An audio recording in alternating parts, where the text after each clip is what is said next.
Today, we're going to talk about innovation versus invention, which is an interesting concept that I hadn't put a lot of thought into before. And then we are going to end with a few thoughts on despair. This is essentially taking the Design More Monday and kind of jamming it together with a Despair Less Friday. And it's all coming out on Friday. So, as you're aware, the holidays have kind of put a little bit of a weird schedule to the podcast, but it will get back to the standard Design More Mondays and the Despair Less Fridays. So that is coming up, but today we're going to shove them together, and it's kind of a compressed week. It's weird having New Year's Day in the middle of the week. Today felt like a Monday, even though it's a Thursday, but what can you do? Here we are. So still a podcast, still coming out this week. And I hope you guys find this conversation as interesting as I found it. This episode stems from a conversation that I had over the holiday break with some family. And this idea or these thoughts came up about what is innovation and what is invention, and how do these two concepts kind of interplay? Are they different? What do the big companies in the US today thrive on? What are they made up of? What is making them successful? And is that a good thing? Is it good to be more innovative? Is it good to be more inventive? So to start, the place to start is probably to kind of define these two different terms. You may already have an idea in your head of what the difference is, but it was something that I hadn't put a ton of thought into. And so it's something I didn't necessarily know quite how to think of them in comparison versus each other. So invention is coming up with something new, right? That seems somewhat obvious, but this could be new ideas, new technologies, maybe even new methods of doing things.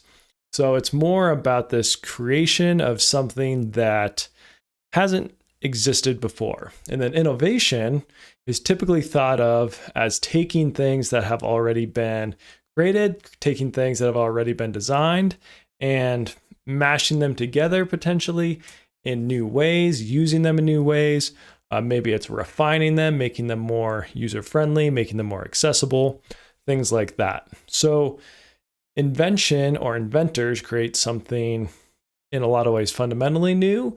And then innovation and innovators take things that already exist and use them in new ways, use them in ways that are more accessible, more usable, maybe more manufacturable, so that they can actually be used out in the world in a more applicable, functional, usable sort of way.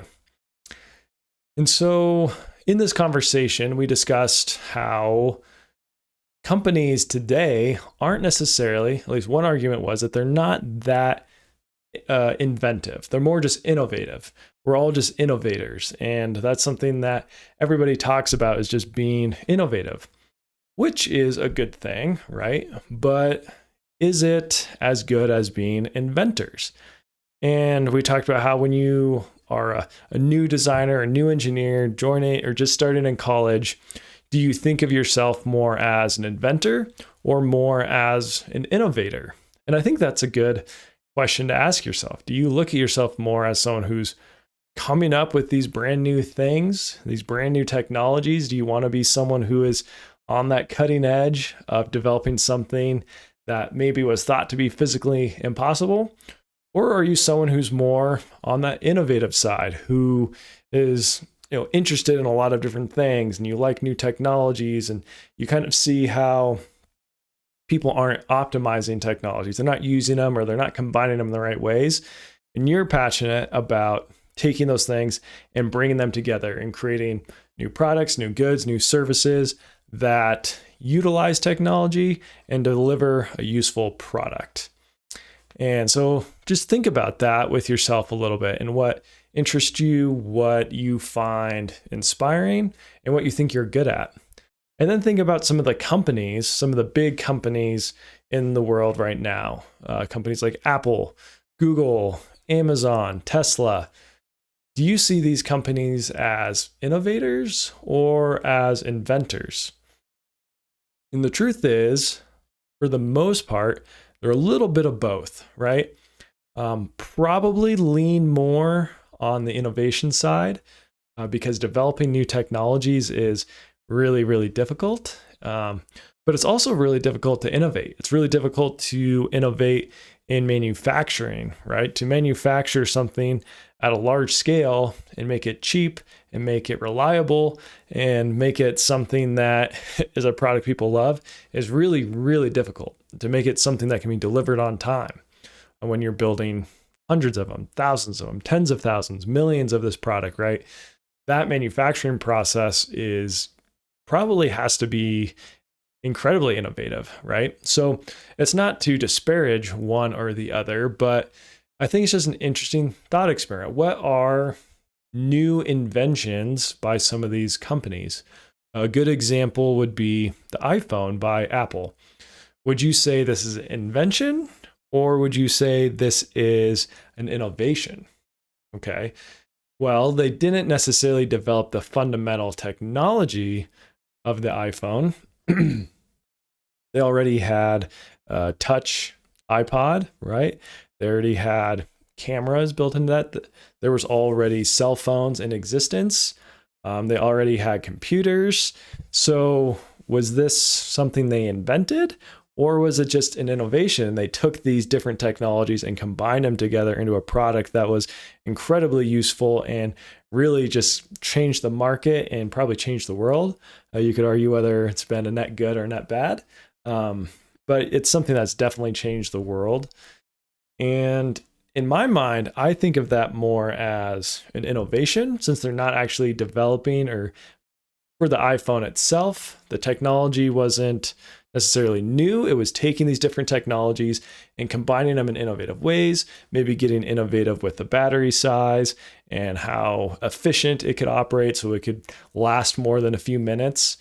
So there's still definitely some very incredible innovation, but I wouldn't necessarily say it was a new invention. However, other people would argue it's a new invention because you're taking different things, but you're combining them in a way that's never been done before.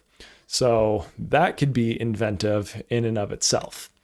So you kind of see where this conversation is going and where this is just an interesting kind of interplay, an interesting way of looking at technology, an interesting way of looking at the world, and also an interesting way to look at yourself and what you see yourself as an inventor or as an innovator, as both. When I look at myself, I see myself much more on the innovator side. I don't necessarily claim to be someone who's developing brand new technologies. I learned in grad school that wasn't where I was passionate. It's not something that I wanted to become. I didn't want to be in a lab on the bench developing brand new technologies that take 10 years and you have to write a paper on it. That wasn't something that excited me. I wanted to take these new technologies, take all these cool things that other people were creating and coming up with, and figure out how to design it, integrate it, create some sort of new innovative product. How do I create something that's useful? How do I create something that other people want to use to improve their lives? And then how do you figure out how to actually manufacture it? How do you get user feedback and test it and improve it? So I feel like I'm much more on the innovator side. I want to take these technologies that already exist. People put a lot of hard work into inventing them, and I want to optimize them, improve them, combine them in new creative ways, and develop new products. So that's me. I'm really curious what other people would think they are. Do you see yourself more as an inventor, more as an innovator? So if you have an answer, you have thoughts, please reach out, comment on this video on X or YouTube or wherever you're watching it. I want to hear your thoughts on that. Now let's move to the latter half of this episode. And I just want to give a few thoughts on this idea of despair. Obviously, if you're a listener, you know the tagline is design more, despair less. So I just want to give a good definition, or what I think is a good definition of despair and why I think you should have less of it, right? Why do I always talk about having more design and less despair in your life? So here is a definition from a book called How to Be Here by Rob Bell. I've referenced this a few times in the past, but I think he does a really good job of describing despair. So he says, and then there's despair. While boredom can be fairly subtle and cynicism can appear quite intelligent and even funny, despair is like a dull thud in the heart. Despair says nothing that we make matters. Despair reflects a pervasive dread that it's all pointless and that we are, in the end, simply wasting our time. I think this is something that is very pervasive in our current culture. It's something that in the past I had found myself falling into, something that I'd found myself fighting. The cynicism was also a big part of it, but just this despair of like, does any of this even really matter in the end? I'm putting so much time into work and into developing new products and new ideas. But then, in 1,000 years, none of this is going to exist anyways, right?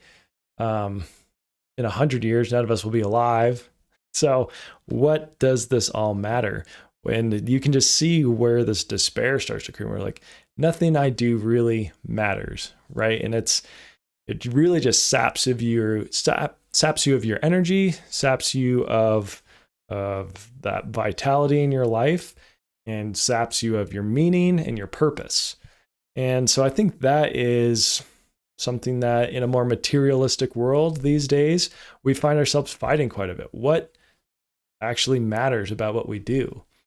And I think there's a lot of different ways that you can find this. For some people, that is going to be more of a spiritual, religious meaning. Other people, it's going to be perhaps more of just the impact you can have on other people. And I think in a lot of ways, they can kind of come together. You can find where they both mesh. And I think if you just look at the world, you can see that what you do, what you create, how you behave, what you design, what you put out there impacts other people. It will impact generations. It impacts your family, and it'll change the world in a way that no one else could. You have your own unique abilities, your own uniqueness that you have to offer to the world. No one else has it. No one else is going to be able to accomplish that. No one else is going to be able to bring what you have to bring. And in that way, I think we're all kind of participating, and this is what Rob Bell would say, in this ongoing creation of the world. We all have something to give, something to make, something to offer that is going to impact the world. And each of us has to choose whether or not that will be a good impact, a big impact. But at the end of the day, we will all have that impact. So I think we have a lot more ability to change things, to make the world better, to make the people around us better, to make our families better than we realize. And that right there should be what you focus on, should be an antidote to despair in a lot of ways. There's a lot more there. There's a lot more to unpack, but I kind of wanted to end this episode, since it is a Despair Last Friday, with just a few thoughts on despair and why you shouldn't do it, why you should fight it. You should fight against it. We're all going to feel it at times, but it's all about pushing back, and it's all about not giving into that and just letting it envelop you.